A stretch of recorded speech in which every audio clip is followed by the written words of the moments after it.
Welcome to episode number 175 of the Rush Roundtable. Today we're going to talk about Available Light, the last track of the album, and this is the last panel. So we saved the best for last for this episode. And we have, as you can see, we have Paul here, we have Alex, we have Michael, and we have Donna, which is amazing. I think all of us have never done an episode of roundtables, deep dives with Donna, so this is truly a thrill. As I said, we're saving the best for last, so I'm very, very happy that we are choosing this tune, and we're on this tune, and without further ado, I'm going to jump into the tune, and we're going to start with the lyrics. And before you do that, can I ask a really stupid question? Absolutely. I got into it with somebody about this. Mm-hmm. Is it true that Available Light was never performed live? Mm-hmm. Because that's what I said. And someone said, oh, no, they did it once. And I'm like, in what universe did they do it once? Because I pretty much know my Rush shows. Now, agreed, maybe I missed one somewhere along the line, but I do not remember that one being performed live. Am I off base here? And I think you would know people who would know if they played live. Bet on you know. Yeah, I every now and then I talk to these guys from Canada. One of them's name is Bob, Doug, Gary, Gary kid, yeah. Yeah, that guy. But all joking aside, I do not remember this. Can anyone give me a hot theory as to why not? Because it's such a good song. I don't know. I have no. Just a mystery to me. It'd be the perfect encore song, in my point. Mm-hmm. I mean, I personally think, and then I'll let you do your thing whatever way you want to do it, but I just want to put it out there. I think this is one of the most underrated Rush songs ever. I mean it. Okay? Mm-hmm. I mean, when I talk to people about songs that don't get the respect they deserve, Available Light. Mm-hmm. It's definitely my favorite song. It's got good lyrics. It's got a good beat. It's easy to dance to. You know what I'm saying? I don't understand why this song doesn't get more respect. So thank you for doing this one. And thank you for having me on to do it with you. Thank you for being on. I really appreciate it. Yeah. It's a thrill. Yeah, I don't know what, it's definitely a mystery, why they didn't do it. But there's so many of those songs, unfortunately, that didn't seem to make it into the show. I don't know. I mean, think about it. I suppose when you've got a limited set list, but yeah. And if you think about it, a lot of songs from Presto, either had a limited lifespan, or they just didn't make the cut. I mean, after the Presto tour, what really made it other than Show Don't Tell or The Pass? Mm-hmm. For Conductor for yeah. Have we done, and I may have missed one, but have we done a round table on songs that were never performed live? I don't know. I don't think we have. I think that would make a good round table. There we go. Yeah. Coming soon. Yeah. Seriously, because I can think of a couple that are like, why didn't they do this live? Well, I know there was one aspect of not doing certain songs live based on the technology. But this technology was certainly available. I just have to wonder, and this would be the kind of thing to ask someone if ever in a real interview, to where you don't want to ask the usual questions of, are you guys holding back songs to sort of have them be special and just album cuts or something like that? Will you guys ever get back together again? Yeah, those questions. Yeah, I think Geddy was pretty clear about if there's no Neil, there's no Rush. Oh, yeah. I do recall him saying something like that, and I kind of take him at his word. Yeah. You should know. Yeah. Yeah. That having been said, forgive me for hijacking your entire discussion. I am a horrible person. Very, very valid points, for sure. Very valid questions. And as we dive into the tune, we will discover some other things too, All right, so I will start from the very beginning, read you the first bit of lyrics, and you can jump in and have a discussion about them. The restless wind has seen all things in every kind of light, rising with the full moon to go howling through the night. The sleepless wind has heard all things between the sea and sky. In the canyons of the city, you can hear the buildings cry. So I think this is a really interesting illusion, interesting picture, again, that he's painting. There is something happening here, obviously, as with all things, Neil. He's setting up a storyline. He's making nature sort of the focal point to a certain degree. Mm-hmm. Any thoughts that we can start with? Oh, yeah. And of course, he's doing that thing that he often does, which is doing a slight shift in the lyrics so that you go the restless wind and then the sleepless wind. And with Neil, there are no accidents. These are all moods and emotions that he's feeling and that he's sharing. And the idea that sometimes the wind is restless, sometimes, interestingly enough, the idea about the wind being sleepless. Neil is, as we all know, a reader, a big fan of mythology. And he's talking about the winds, he's personifying them as they are in Greek mythology, where they represent like four different, the north wind, the south wind, the east wind, the west wind. These are like four different personae in Greek mythology. And they represent different seasons, different times, different climates, and different seasons of your life. So there's no accidents here.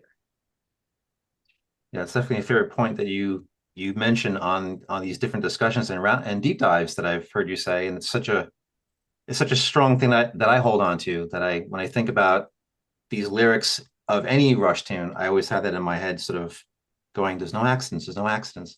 So I'm very happy you brought that up. And the thing with the wind also, any Canadians on the panel? Okay, nor am I. But the reason I'm asking is I've always been a big fan of Canadian music, which is how I got to know Bob Roper, which is how I got the Rush album, et cetera, et cetera. But my point is, one of my favorite performers with a Canadian pedigree were Ian and Sylvia. And Ian and Sylvia had a huge hit with Four Strong Winds in 1963. And you can't tell me that Neil didn't grow up with some of those kinds of songs, because we're going to see in this song allusions to a few other songs, and he does that as well. Yeah, even the way the lyrics are structured brings back in a little bit of Red Tide, how that gets set up, and also echoes of Time Stands Still kind of echo. And Secret Touch. Out of touch with the wind and the weather. Am I doing that right? The wind direction. Out of touch. No, out of touch with the weather and the wind direction. I always get that. Me too. But you know what I'm trying to say. You can't get good panelists these days. But bottom line, though, is the mention of the wind comes up frequently. I'm going to put on my professor hat for a second. You think this is my professor hat? It's not. It just kind of matches what I'm wearing. But no, those that don't know me, I cover my head out of respect for the one that's above me. It's an old custom in the Jewish religion. Men are supposed to, women can. And I've been doing it for decades. It's just, coming from the music industry, it's just sort of a reminder to stay humble, to not think that you're like the biggest thing in the world, that there is something bigger than you. And whether you believe in God or not, it's symbolic, okay? But long story short, in terms of professorial stuff, one of the oldest poems that we've got is a poem called Western Wind. It's only 4 lines. It was originally much longer, but all that has come down to us is 4 lines. It's from about the 1550s or so. And the translation of it is something like, Western wind, when wilt thou blow, that the small rain down can rain? Christ, that my love were in my arms, and I in my bed again. It's a sailor talking about he's far away from home and he's hoping that the wind will take him home. Neil is a restless spirit. Neil identifies with the search, with the desire for the wind to take him home. But when you're a musician, where's your home? You're on the road all the time. So I don't think it's an accident that he frequently alludes to mythological forces like the winds. And I feel like I'm talking too much, gentlemen. I apologize. You're excused. You're among friends. It's no worries. I think you have an insight into Neil that the rest of us don't have. So we not only do we welcome it, we want it, because it gives us another viewpoint, another set of eyes that we just don't have and we don't see. So it can only broaden our own horizons. Well, the reality, though, is that, and this is going to sound really psychological, and it's not intended to, when you're dealing with somebody who is as brilliant as Neil, can we really say that we know him? And I'm not being sarcastic. I mean, no. I've talked to his best friend on a pretty regular basis, okay? We've been friends for a long time. And even he grew up with Neil. It's like every now and then the guy would just throw me a complete curveball. It was like, oh, I had no idea he was thinking about that. Now, I'm not trying to claim that Neil is Einstein. I'm not saying that at all. I am saying, as a musician, and I mean, I spent 4 decades in rock and roll radio and, being a music director and being a, program manager and a consultant and yada, yada, yada. And I worked with an awful lot of musicians. But Neil tended to look at things a lot more deeply than many other musicians that I dealt with, okay? So just when you think you know what he's thinking, takes you off in a different direction. So the fact that I met him or the fact that I hung around with him backstage, I'm honored, I'm flattered, and it doesn't always help me to understand his lyrics because as a creative person, he's always going for the next thing. I feel that way about Bruce Springsteen to some degree, who I also had the privilege of knowing. And again, you can sit with somebody for hours, but that creative thought, you never know what direction it's going in. And that's why the wind is such a good metaphor. Okay. I mean, Donovan's song, Catch the Wind, like, how can you? You can't catch the wind. It's always the next thing. So what I'm thinking when I'm listening to Available Light, I'm thinking, here's a restless spirit, hoping that the wind will carry him, but where? But where? And he's going through all kinds of stuff in his life. He's going to really have to reevaluate who he is and what he's about. And the one thing he's got is his books, his poetry, his philosophy, his faith. I mean, that song, Faithless. Neil is not faithless. He has faith in love, okay?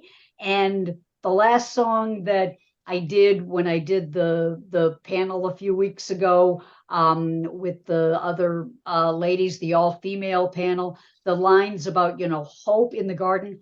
Hope is what remains to be seen. He wants to hope. He wants to find a direction. And his music is taking him there and taking us along for the ride, if that makes any sense at all. No, it does. And even with water, and light, all these things, not with water specifically, but definitely light is that other part that he brings into the fold here, along with the wind. Very, very, very, very valid points for sure. Absolutely. It's like, even his own sort of later on, he would say, what's the most awesome thing I could do today? And then he would move forward, and find those things. Absolutely. And do those things. And that whole thing about chasing the wind around the world, it's like, it is a chase. Mm-hmm. It absolutely is. There are days when some of you are musicians. I mean, there are days when you get an idea, you got to just pursue it somehow. And there's other days when it's just not there for you. It just isn't there. You want it and it's not there. and it's a chase. Do you think also that, the time in this was the time in which this was released? It's 1989. This is literally the last track of the 80s. You're getting more into digital. It's the turn of the decade. To your point, Donna, he's getting older. He's seeing things differently than he did in the 70s, in the 80s. He's looking to, where is the light taking him? Where is the wind taking him? He is restless. He's biking across Africa. He's seeing more than he ever saw before. And he wants to look at life differently. He sees life differently. And you see that manifest itself in multiple ways as he grows older. So I think this, in a way, is a precursor, in a sorts, to where he's going. It almost lets you see little parts of him that explains later. I don't know if that makes sense, but you kind of. And the reinvention that he's going to have to do, losing his wife, losing his daughter, losing his hope, losing his way, having to go out and rediscover it, ultimately remarrying, taking that leap of faith, as it were, and all of these things. The world is, you're absolutely right, Michael, the world is changing around them. There are so many things that are different in radio. We did the analysis of Spirit of Radio. I mean, radio is changing. People ask me all the time, could you discover Rush today? Could not. And it's in the 80s when radio, and it has nothing to do with the technology and everything to do with deregulation, radio becoming more corporate, more homogenous, less live and local. You can't bond with your local DJ because there is no local DJ. And Neil is watching all of this. He's an observer. He's watching it all. And there's a lot of discomforting things happening in world events. It's a very out of balance time to be a musician in some ways. And as somebody who sees himself as a truth teller, what truths does he want to tell? And who will even listen? Does he even know if his band is going to get airplay anymore? And you bring up the bonding with other people. We just came out of Hand Over Fist, where one of the themes that came up was, I thought I was okay alone, wait for the postman telephone. And then they introduce another person, there's conflict. And then in the end, there's agreement or communication. So it going from that song into this being the last song with that very melodic opening. And I know, Alex, you got some stuff to say about the music. That very calm, subdued open with Geddy's lone voice, singing Neil's lyrics very airily and occupying that whole space. Yes. It creates this image, like Rob, you'd started to say at the top, about they paint the soundscape, and now here is my bare, stripped down soul for you, and this is what I observe. The one thing I did find was the textbook definition for available light as a photography and cinematography term, which is the term usually refers to light sources in the surrounding environment that are present naturally, as opposed to artificially recreated, what have you. So looking at the song as an allegory, moonlight, starlight. Oh yeah. So looking at the song as an allegory, he wants these authentic experiences, absolutely, as opposed to recreated. And that's what's interesting, because I'm gonna get ahead of you for a second, Robin. Please feel free to throw stuff at me if you'd like, because ever just watch TV and they're saying something and you're like, you just like want to throw something at the TV set, but they can't hear you. In the verse where it goes, play of the light, a photograph, the way I used to be, some half forgotten stranger doesn't mean that much to me. He is transitioning. He's been transitioning all through the 80s, away from Ayn Rand, away from that attitude of, well, if you're poor, tough for you, it's your own fault, transitioning away from almost sort of a rigidity of thought with respect to certain philosophical constructs.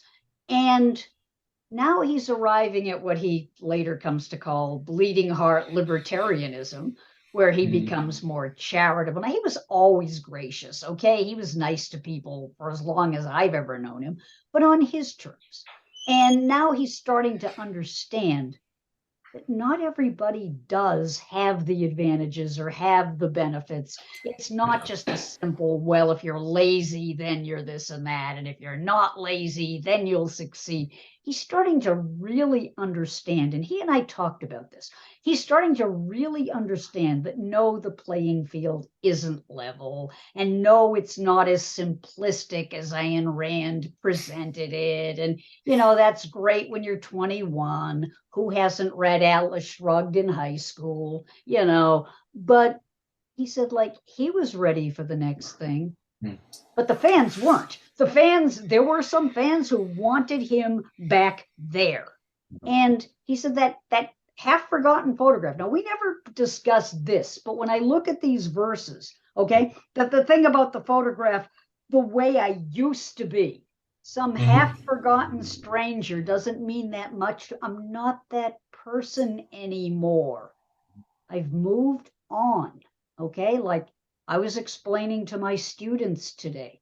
I'm 76, still young and cute, but 76, okay? And when I was growing up, I didn't believe in gay marriage. Nobody did.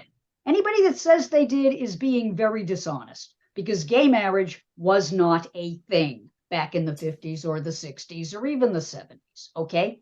So it never occurred to me that my gay friends wanted to get married. And yes, I did have gay friends. They were closeted because back then you were closeted, okay? But it wasn't really until the late 80s that I suddenly like had this realization that like, why should my gay friends have fewer rights than I do? And it suddenly meant, ooh, I better change about some things, okay? Now, that doesn't mean I completely understand I don't. There's certain things I may never understand, but I do understand the need to change and adapt. And that's what Neil was talking about, the need to change and the need to adapt. It doesn't mean that what you believed before was false. It may have been what was appropriate for you 30 years ago, but it may not be appropriate now. And I think Neil's trying to open up the conversation for us about what half-forgotten photograph do you have? What half-forgotten memory do you have? Who did you used to be? And why are you still attached to it? That make any sense? Available light is that, you know, you're shining something on something that you didn't see before. Like later on, he talked about that, run light from shadow. Like you were in the dark on certain things, maybe not as knowledgeable, but now you've shown a light on something. And now as Paul would mention, your perception is changing about a situation, there you go. But also too, with I'm going to jump in. I hope I'm not stepping on Paul. Okay, fine. With Paul making reference to the available light, I mean, certainly the song builds in intensity at that point. Then the words in the available light wind up being just instrument tacit, quarter note triplets, which have a nice little polyrhythm. But then the lyrics work the way back into, like you said, play of light, photograph. And at that point, what was the pivotal album in the beginning of the 80s, Moving Pictures? He references Moving Picture. And then the idea of more aspects of elements of photography as far as shadows and light shining bright. I mean, I've been teaching photography classes. I bring that up in composition classes, actually. So, yeah, I mean, he just wraps it right back around from that intensity, cut it off. All right, second verse. Second verse better than the first. At least from my point of view. I like the first. Second's awesome.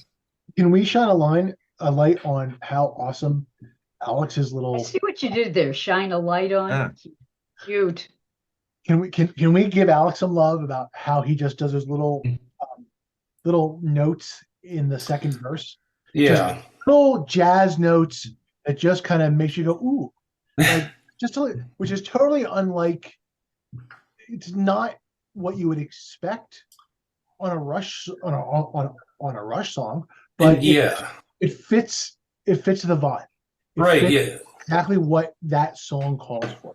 And one of the things about this album, or this song as the album closer, is you stop and listen back or think in your head of previous album closers. This one really comes in with a laid back demeanor.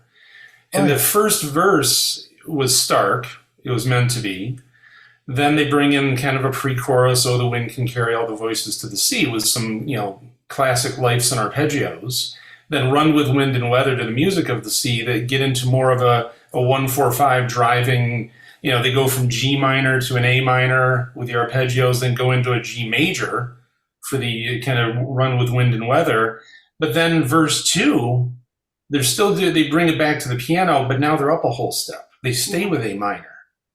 And that's where Lifeson's his fills takes on a bluesy vibe, which obviously they were influenced, Jimmy Page and Jeff Beck and all that. But yeah, you stop and think that this also, to me, I wind up thinking of 80s movies, like with the idea of you just think of some of those movies, whether it was a blockbuster or whether it was kind of a B movie that had the soundtrack just sort of might have the introspection, brings in those bluesy phrases, those fills. I think of I don't know, the first Lethal Weapon movie where they introduce the character of Riggs, and he's sitting there all despondent, and you hear that kind of low key blues where he's just existential crisis. Yep. Cayman's music, Clapton's playing. Absolutely. Yes. Yeah, exactly. Yeah. I pointed out to my son like 2 months ago. I'm glad you mentioned the allusion to moving pictures, because there's a line in here, and I hear Neil do this, okay? Like he did one song where he mentioned the Wall Street Shuffle by 10cc. I've seen him mention other rock songs that he's been around, and I'm real curious about Trick of Light. There was a wonderful cut on a Who album called Trick of the Light from 1977 or 78 from the Who Are You record, said Donna, who played it when she was a DJ. And it really, to some degree, is about this. I mean, yeah, sure, it's not as deep. It's about a guy who is asking his girlfriend, like, did what we have, was that for real? Or was that look on your face just a trick of the light, But on a deeper level, here we have the eternal question, moments caught in flight. I thought of Fly By Night, fly by night away from here, and freeze this moment just a little bit longer. Here we have the question of what's real and what's imaginary. What am I thinking I saw versus what's just an optical illusion? It's a perception thing. Perception. So I as has been said, and the hill I say I will die on when it comes to Presto, my first Rush album, every song ties in with the theme of perception. I was able to find an interview with Neil, actually based off of the Rush profiled Presto radio interviews, where they asked him flat out, "What is Available Light about?" It is a fundamental expression of hope. Donna, you mentioned hope a couple of times already, of saying, I'm not going to look at the world through rose-colored lenses. I'm not going to look at it through black lenses. The available light in photography is what's there. This is what it is, and that's the way I want to see it.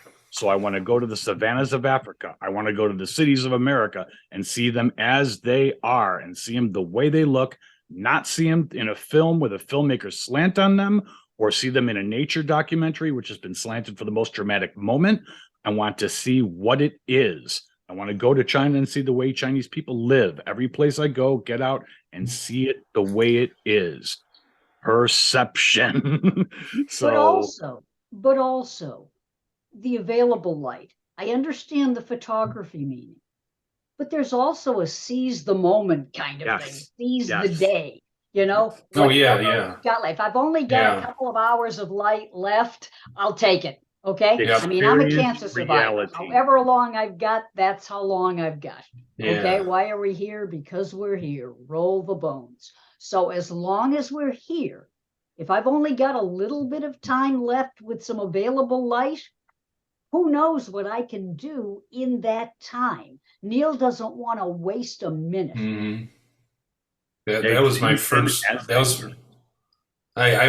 was exactly what I thought the first time I heard the song in 89, buying the record. And, I want to look at life in the available light. That just seemed, that was just, all right, there's a song, we're out, Yeah,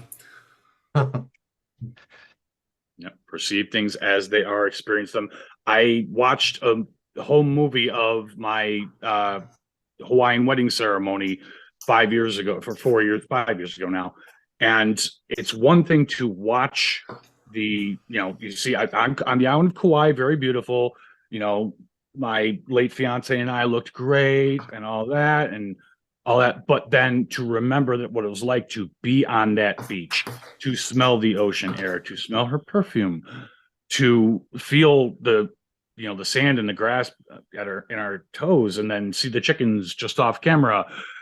These are actual experiences, and if you are living life in that moment, you experience these, and you get to feel that enrichment again with what's there, as opposed to watching blue. I can't get that feeling watching Blue Hawaii. All respect to the king.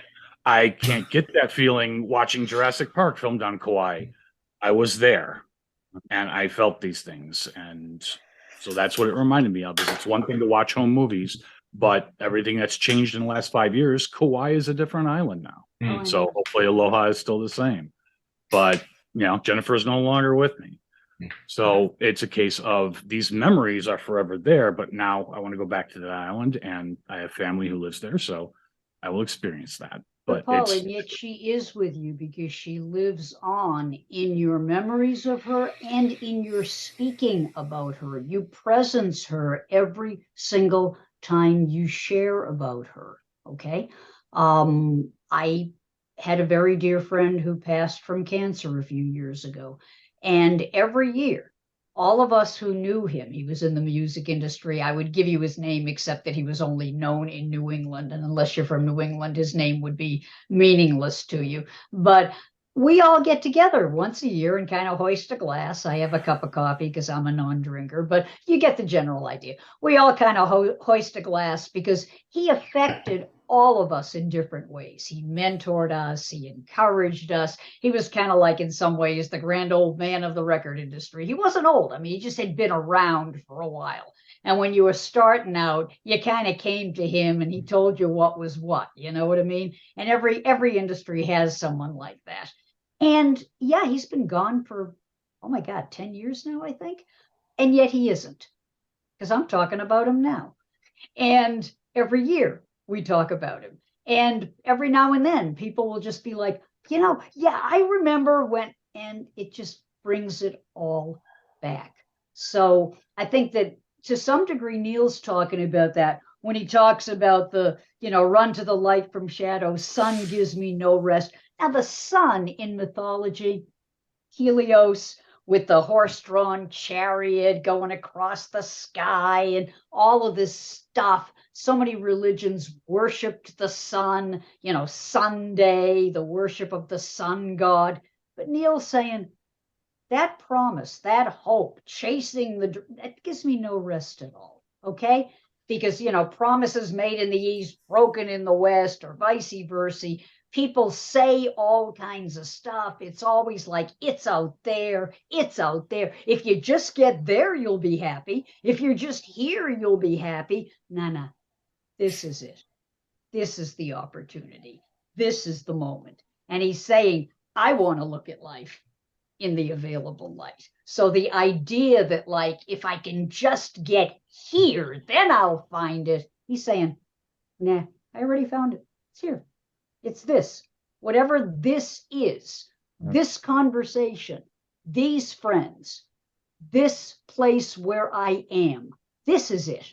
And I don't need promises, and I don't need like false hope. What I need is to just look at life in the available light. And this coming from a quintessential traveler. Yeah. Exactly. Oh, yeah. So it was never about the destination. No. The journey. Yeah. It's like at the end here where he repeats this part again, no accident, right? So repeat is I'll go with the wind. Oh, the wind can carry, give me available light. And just that layering vocally at the end was just amazing. I'll stand in the light. So now there's this acceptance, like now I'm totally with the program. I'm not gonna go against the grain. I'm going with the wind.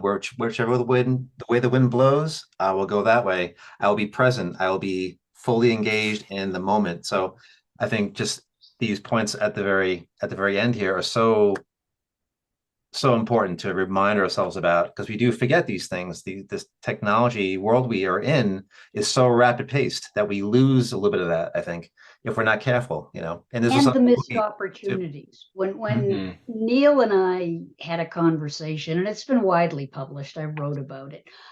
We had a conversation about the play King Lear, which is both of our favorite Shakespearean play. And he borrowed my copy and he never did give it back. But and that's okay. It was a cheap paperback. But the point is that even years later, what's the big thing in King Lear? It's about missed opportunity. It's about, getting caught up in the glittering prizes and endless compromises. It's about King Lear needing to have people around him who flatter him. And the person that really loves him the most of all, his daughter Cordelia, he lets her slip away. And when he finally realizes that she was the one person who truly loved him, who didn't love him because he was king, who didn't love him because he could do something for her, she just loved him. And when he wanted to get to her and finally apologize, it's too late. She's killed in a civil war. And he's holding her in his arms and he is weeping. And Neil said to me, I don't ever want to be that. I'm paraphrasing, but it's like, if I get a second chance, if I get to remarry, if I get to have a kid, that kid is going to know that I'm there for her because I loved my daughter. I loved my wife. I wasn't there for them. I was out on the road all the time. If I get another chance, I'm going to take it. Okay, well, you see a chance, take it, said Steve Winwood. Great song. But the fact remains, this time around, there's so much to see. I'm not going to chase this or chase that. I'm just going to be in the available light, and I'm going to take the opportunities that I'm given now. That's hard to follow. What is around? Anybody else have any closing thoughts on? I think that says it all. That's just amazing. I actually do. Oh, okay. I'm going to go there. Please. Okay. Go there. So the 80s began with the trilogy of fear working backwards from the external witch hunt to, we know this. So that was flat out labeled on the album. But I couldn't help but wonder, Time Stands Still, Available Light, Dreamline, which I know I'm starting to foreshadow into the next, but I mean, anyone watching this knows that Dreamline's going to be the next song. But the idea there is that Time Stands Still. He's sort of saying, we got these photos, we got this. Are we looking at that? Are we in the present moment? He's doing the same thing here, but in kind of a different way. It almost seems like Time Stands Still is more nostalgic, and Available Light seems that it's more in the present nostalgic, but not nostalgic. And then, of course, Dreamline, not to step on, however many weeks until we do Dreamline. The idea is, saying that so we're only immortal for a limited time. It seems like these three albums, to me, carry a certain theme and maybe an unspoken, just as I say, a theme of living life. Because you stop and think, all right, well, what matched that on Power Windows? Well, Middletown Dreams. So they're always kind of there. But it's the sort of thing that just thinking of that and where we're headed with the idea of Roll the Bones and Dreamline. I just thought, this is the last song on the album. Dreamline will be the first song on the album. This is that, as we were saying a little while ago, this is that laid back song, which is a little different than some of the other album closers. And then the next album opener is just, that, little upbeat and, and the perfect song for those of us who might have been in college when it was out, because you're young enough to think you got your life in front of you. So just saying. No, but what you're saying is very true. Neil never wanted to be a prophet. He never wanted to be put up on a pedestal. And that line about his mind is not for rent to any god or government. I mean, Neil didn't want to be a god. Neil didn't want to think your thoughts for you. Neil wanted, Neil was very happy to have fans. He liked fans. He was perfectly content with having appreciation from his peers, but he didn't want that to be a substitute for critical thinking. That's what the Fear trilogy was all about. We had nothing to fear but fear itself, said FDR. And that's a sentiment that Neil really identified with, how dictators and autocrats, we see this today, play on our fears, our fear of the other, our fear of them, our fear of territory, our fear of nationalism. And he was trying to give us a warning. Don't give up your critical thinking. Don't give in to fear. If you choose not to decide, you still have made a choice. So choose free will. Get out there and think for yourself and make those decisions where you can appreciate what's around you. And by appreciate, it's not just, oh boy, happy, happy, joy, joy, but recognize what's out there. And don't live in the past. Don't live in the nostalgia. Don't live in the, oh yeah, there was this mythical good old days when everybody knew their place. It's like, no, there wasn't. Neil's father wanted him to work in the family store. I mean, yes, he loved his father. Glenn was wonderful. God rest his soul. I had the privilege of talking with him a few times. What a sweetheart. May he rest in peace. But the family store just wasn't for Neil. He wanted to make his father happy, but it just wasn't for him. Okay. But still, the point is, and Neil says this later on in the garden, that time is still the infinite jest. I mean, we're all still trying to figure out how much time we've got. What can we do with that time? Are we wasting time? Are we making the most of time? We're still trying to do it. And we never will. We'll never completely understand all of it. So keep searching, keep seeking, but be happy with the fact that we're here and see what's possible for us today in this time and in this space. Don't lose the present because you're worried about the future or you're dwelling on the past. Bingo. Bingo. And it's no accident that, and an album where if you watch the other roundtables, every song has this recurring theme of perception. Look at this circus, look at that showbiz, or look at this miscommunication, or how do you view this or that? We close with the most introspective and reflective song on the entire album. Yes. And what is the message it's saying? There it is. Be present. And he will close with the idea of time again in the garden, in the fullness of time. A garden to nurture and protect. Our life is that garden. We must nurture it. We must protect it. I couldn't think of a better way to end this episode. Amazing. And speaking of episodes, our next upcoming episode is going to be top 5 album closers. Since we're on this last tune, it's pretty appropriate. So stay tuned for that. It's going to be a pretty good episode. And on that note, I want to thank everybody for this amazing discussion. Paul, Alex, Michael, and Donna. Amazing. Thank you so much. I'm so glad you're here. And I guess on that note, we will call it. If you want to be part of the discussion, feel free to email us at rushfans.net if you want to be part of this discussion panel on future episodes.